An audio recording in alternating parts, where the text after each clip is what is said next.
Hi guys, welcome to our channel. ఈరోజు tasty egg పొడి ఎలా చేసుకోవాలో చూసేద్దాం. ముందు 2 డువ్వాల నూనె వేసుకున్న తర్వాతకి తాలింపు గింజలు వేసుకోవాలి. దీని తర్వాతకి ఒక ఉల్లిగడ్డను చిన్నగా తరుముకున్న తర్వాతకి దీంట్లో వేసుకోవాలి. మీరు ఇలా కలుపుకోవాలంటే ఇలాంటి గరిటెని వాడండి, ఓకేనా?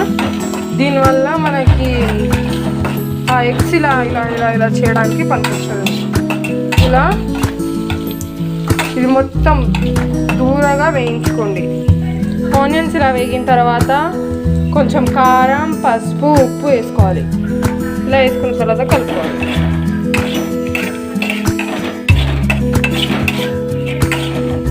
ఇలా కొంచెం అల్లం పేస్ట్ వేసుకోవాలి. ఇలా అయిన తర్వాతకి 2 గుడ్లు పగలగొట్టుకొని వేసుకోవాలి. ఇలా వేసుకోవాలి. కాసేపటి తర్వాతకి ఇలా తర్వాతకి కొంచెం ధనియాల పొడి వేసుకొని కలుపుకోండి. ఇలా కలుపుకోండి. అంతే గైస్, టేస్ట్ ఎగ్ పొడి. ఈ వీడియో మీకు నచ్చితే లైక్ చేయండి. మా ఛానల్ని సబ్స్క్రైబ్ చేయడం మాత్రం మర్చిపోకండి.